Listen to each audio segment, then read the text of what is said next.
लगता है कि हम हमारा ये बुरा चाहती है, हम ये हमसे कुछ उल्टा चलती है। परंतु हमको ये समझना चाहिए कि प्रत्येक पत्नी जो होती है वो हमारा कल्याण ही चाहती है।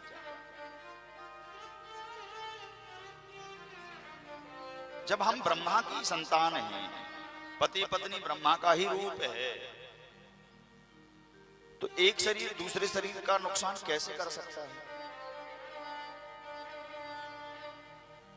हमारा ये हाथ इस हाथ को कैसे काट सकता है, आप बताइए।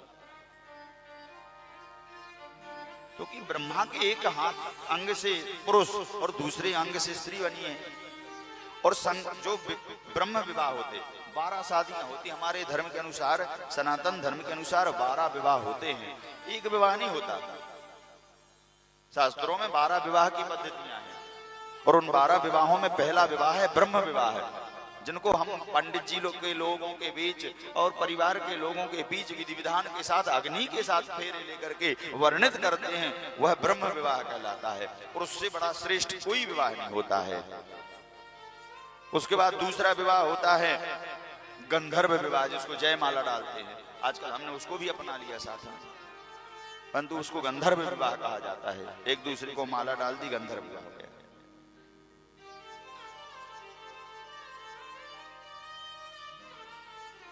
एक राक्षस विवाह होता है। राक्षस विवाह होता है दूसरे वर्ण की कन्या दूसरे वर्ण का पुरुष, उसको राक्षस विवाह कहते हैं। एक पैशाच विवाह होता है। पैशाच विवाह होता है बलात् जबरदस्ती अपहरण करके ले जाकर के शादी कर लेना। कन्या की ना कहने पर भी शादी जबरदस्ती करना, उसको पैशाच विवाह कहते हैं।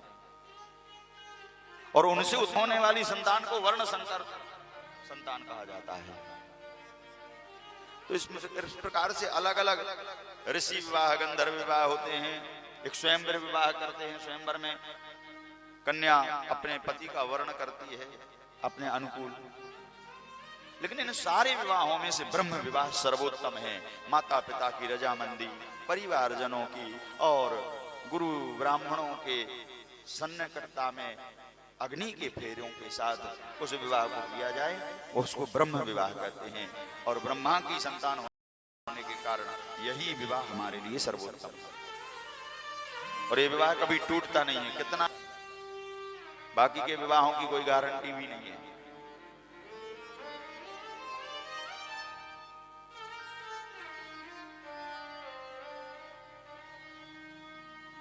इसीलिए देखो कि राक्षस की पत्नी होती, कयाधु को पता है बात मानेंगे नहीं, समझाएंगे तो समझेंगे नहीं, डांटेंगे गुस्सा करेंगे, करो भगवान है काहे को लड़ते उनसे, तो उल्टा बोलेंगे मुझसे।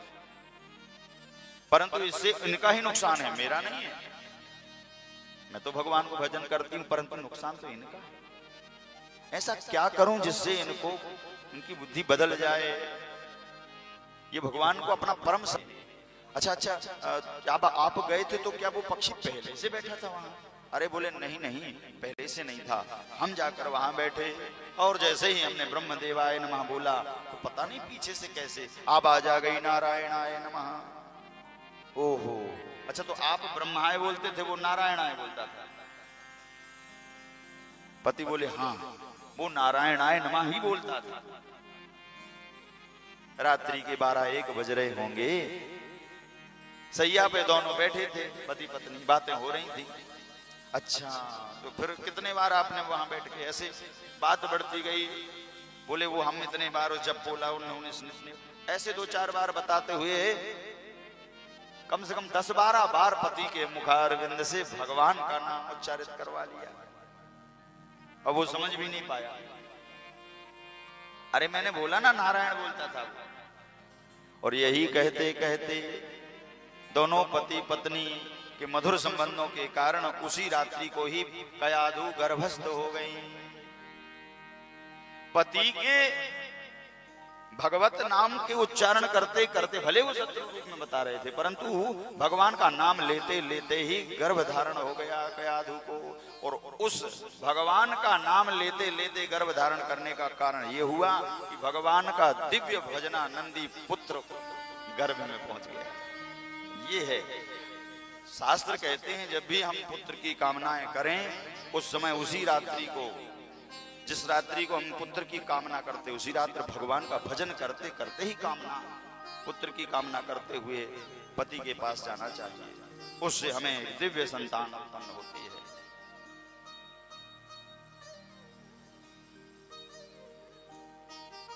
दूसरे दिन प्रातः हुआ, समय को अनुकूल जान करके हिरण्यकश्यप पुनः जंगल में भगवान की भक्ति करने गया। नारद जी ने अपना काम कर दिया था। अच्छा देखो, मैंने कहा ना नारद जी क्यों आए थे? नारद जी इसलिए आए थे कि भगवान आना चाहते थे भक्त के रूप में। हिरण्यकश्यप को भगवान मिलना चाहते थे, इसलिए देखो पहले से नारद जी आ गए। मैंने कल बोला था जिसको भगवान मिलना है उसको नारद पहले मिलते। आज जब नारद शुक्रदेव के रूप में मिल गए तो देखो आगे चल करके इसी हिरण्यकश्यप को भगवान नरसिंह मिलेंगे।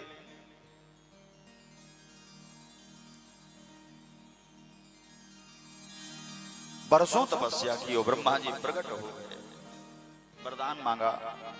महाराज में जल में, ना थल में, न स्थल में, न पशुओं से, न मानव से, न दानव से, न अस्त्र से, न शस्त्र से, न दिन में, न रात में, न जल में, न थल में,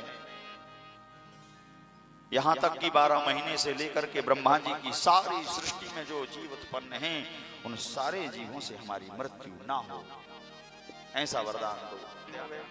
अब देखो जब इसको पता चला तो हम मरने वाले नहीं, तो इसने त्रिलोकी पर आक्रमण कर दिया।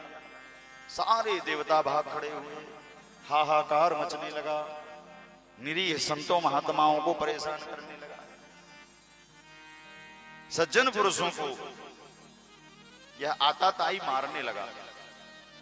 कई वर्षों तक जब इसने यज्ञों का विध्वंस किया, संत महात्माओं को मारना शुरू किया, गौ ब्राह्मणों को सताना शुरू किया, तो भगवान के भक्तों ने भगवान को पुकारा कि हे प्रभु, अब इस दुष्ट का अंत करने के लिए आप अवतरित हों।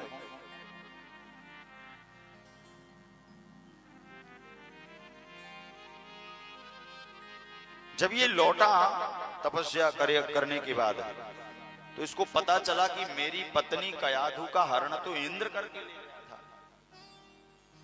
अच्छा, जब ये तपस्या करने गया था तो इंद्र इसकी पत्नी को अपहरण करके ले गया। घर में अकेली थी, लेकिन नारद जी ने इनको छुड़ा लिया था कि अरे तुम बताओ, देवताओं के इंद्र होकर, अधिपति होकर के इतना निकृष्ट कर्म करते हो, पतन हो जाएगा तुम्हारा, इसको दो। और कुछ काल तक अपने आश्रम में रखा, वहीं लालन पालन हुआ और वहीं पर श्री महाराज प्रहलाद जी का जन्म हुआ। बोलिए प्रहलाद जी महाराज की जय। 5 वर्ष तक नारद जी ने ही उस बच्चे का लालन पालन किया, एक संत के भांति। देखो हमारे जो सनातन में संत है ना, परम संत जो होते हैं वो समाज के कल्याण के निमित्त होते हैं। 5 वर्ष का जब पुत्र हो गया और लौट करके जब ये आए तपस्या से, जानकारी लगी तो इसने पूरे देवलोक को हिला दिया।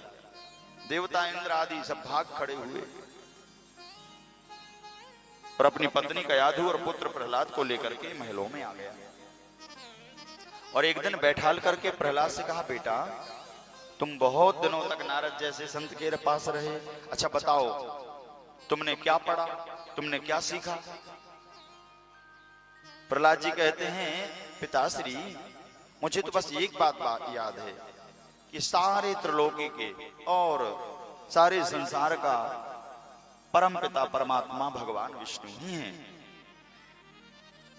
और जैसे इतना बोला, मारे क्रोध के दुष्ट मूर्ख, अरे मैं सबसे बड़ा 3 लोकों का अधिपति हूं और मैं तेरा पिता हूं, तो उस दुष्ट का नाम लेता है मेरे सामने?